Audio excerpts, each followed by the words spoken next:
তিনজন যদি হই তাহলে নামাজ কি একা হবে না জামাতে হবে? জোরে বলেন। আপনারাও জামাত করতে কি আপনারাও কি সংকোচ করতেছেন? জামাত কথা তো আল্লাহ কোরআনেই বলছে। নামাজ কি একা হবে না জামাতে হবে? আওয়ামী লীগের এক মন্ত্রী বলা হলো আগামীকাল ঈদুল ফিতরের নামাজ কয়টায় হবে আপনি ঘোষণা দেবেন জাতির উদ্দেশ্যে। তখন ওই মন্ত্রী জাতির উদ্দেশ্যে ভাষণ দিতে বলতেছে আগামীকাল ঈদুল ফিতর নামাজের জানাজা সকাল 9টায়। কি নামাজের জানাজা? কথা কন না কেন? নামাজের জানাজা এখনো ইউটিউব ফেসবুক ইন্টারনেটে এখনো সেই কথা আছে, এখনো আছে। নামাজের জামাত, নামাজের জামাত। জামাত বলবে না, কারণ জামাত কথা ওদের কাছে খুব মন্দ লাগে, জামাত কথা খুবই তিতা লাগে। এই জাতীয় লোক আছে না নাই?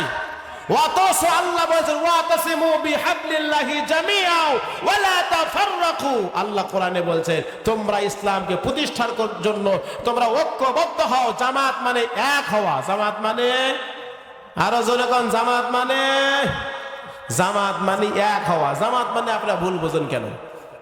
মুসলমান ভাইয়েরা, বাবাজিরা আমার, ডান পাশে দাঁড়ালেন যিনি বলেন একামত দেন, কয় আমি পারি না। বামে যিনি দাঁড়াছেন বলেন একামত দেন। বামের লোক একামত দেওয়া শুরু করলো। শিক্ষার দরকার আছে না নাই? আগে সেই কথা বলেন। জোরে বলেন, আছে না নাই? বামের লোক তখন ইকামত দেওয়া শুরু করলো। বামের লোক তখন বলতেছে আল্লাহু আকবার, আল্লাহু আকবার, শাহাদু লা ইলাহা ইল্লাল্লাহ মুহাম্মাদুর রাসূলুল্লাহ, আল্লাহু আকবার, আল্লাহু আকবার। আবার বলে একই কথা, আবার বলে একই কথা। আমার হাতে তাকায়া দেখেন কয়বার বলছে একই কথা। এর মধ্যে হাইয়ালাল সালাহ নাই, হাইয়ালাল ফালাও নাই, সালাও নাই, ফালাও নাই। আমি হাত দিয়ে বললাম ভাই একামত কি শেষ হবে না? তখন আমাকে বলে আমি কি চেষ্টা কম করেছি তাই? কি বুঝলেন? ওরা তো কথা ঠিক আছে, ভাই আমি কি চেষ্টা কম করেছি? হে মুসলমান, 62 বছর বয়স, একামত দিতে পারে না। আমি নিজে একামত দিয়ে নামাজ আদায় করলাম। নামাজ শেষে তখন আমি তাকে নিয়ে জিজ্ঞেস করলাম। হয়তো বলবেন হুজুর কেন জিজ্ঞেস করলেন? নবী বলেছেন বাল্লিগু আন্নি ওয়ালাউ আয়া। তুমি যদি একটা আয়াত জানো আর যাই জানে না তার কাছে পৌঁছাও। এই কথাটি কার? নবীর। জোরে বলেন কার? নবী বলছেন তুমি যদি একটা আয়াত জানো আর একজনের কাছে প্রচার করো। আপনারা কি আয়াত জানেন না? হ্যাঁ, অনেকে এখন চিন্তার মধ্যে পড়ে গেছে। আপনারা কতগুলো আয়াতের হাফেজ এখনই হিসাব করে নেন। আলহামদুলিল্লাহ সূরা মুখস্থ কার কার হাত তোলেন তো দেখি। হ্যাঁ তো আলহামদুলিল্লাহ, জোর ধরো। আলহামদুলিল্লাহ সূরা মুখস্থ কার কার হাত তোলেন? হ্যাঁ, হাত নামান। সবারই মুখস্থটা আমারও জানা আছে, সবাই আপনারা আলহামদুলিল্লাহ সূরা হাফেজ। তাহলে আলহামদুলিল্লাহ সূরার মধ্যে 7টি আয়াত আছে। জোরে কোন কয়টি? 7টি আয়াত। 7 আয়াতের আপনারা হাফেজ। কুল হু আল্লাহ সূরা মুখস্থ আছে না? তাহলে আরো 4 আয়াত, তাহলে 7 আর 4 কত হলো? কুল আউযু বিরাব্বিল ফালাক মুখস্থ আছে না নাই? আরো 5 আয়াত যোগ করেন, কত হলো?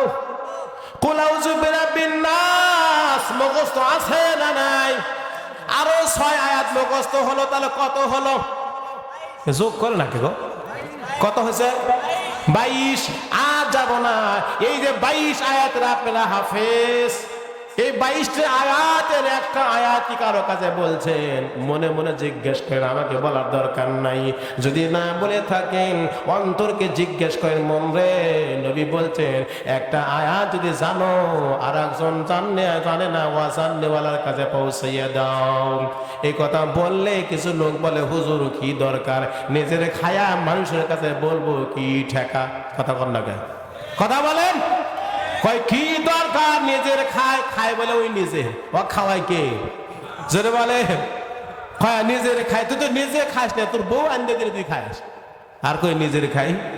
খাওয়ানোর মালিক বলে নিজের খায় মানুষের কাছে বলবো কি দরকার, কি দরকার? এ মুসলমান, তাই যদি হয় আমার আপনার নবী তায়েফের ময়দানে কোরআনের কথা বলার জন্য, নামাজের কথা বলার জন্য যখন নবী তায়েফের ময়দানে যায়, লায়ল মাসউদ, হাবিব, তিন ভাইকে ডাক দেন। নবী যখন বললেন বলো লা ইলাহা ইল্লাল্লাহ মুহাম্মাদুর রাসূলুল্লাহ, নবী যখন বললেন লায়ল, ও মাসউদ, ও হাবিব, তোমরা হলো তায়েফের সর্দার। ওই তায়েফের সর্দার ওরাই তিন ভাই। জোরে কোনরা কয় ভাই? তিন ভাইয়ের কাছে নবী যখন বললেন বলো লা ইলাহা ইল্লাল্লাহ, তিন ভাই তখন তিন রকমের কথা বলছে। কয় রকম? তিন ভাই তিন রকমের কথা বলছে, কারো কথার সাথে কারো কথার মিল নাই। কি বলছে? তিন ভাই নবীকে তিন রকমের কি কথা বলছে আপনাদেরকে জানার ইচ্ছা আছে না নাই? হে কারা কারা জানবেন না হাত তোলেন দেখি। ডাক্তার জানবেন না তাই কইছি, তা হাত তুলছে। হাত তুলে বসে আছে, হাত নামান, হাত নামান। আমি বলছি জানবেন না তাই বলছি না। আমরা বাঙালি, আমাদের নামের আগে আরেকটা শব্দ আছে হইয়ের বাঙালি। আমরা কি বাঙালি? হুজুগে বাঙালি। যে ডাকে আই রে সেই দিকে যাই রে, বোঝা শোনা নাই রে। আমরা হলাম সেই হুজুগের বাঙালি। বুঝবেন আগে তারপরে হাত তুলবেন। ঠিক আছে বাবা? রাগ করতেছেন? মনোযোগ করে দেব? হ্যাঁ, শেষ দেই, শেষ দেই।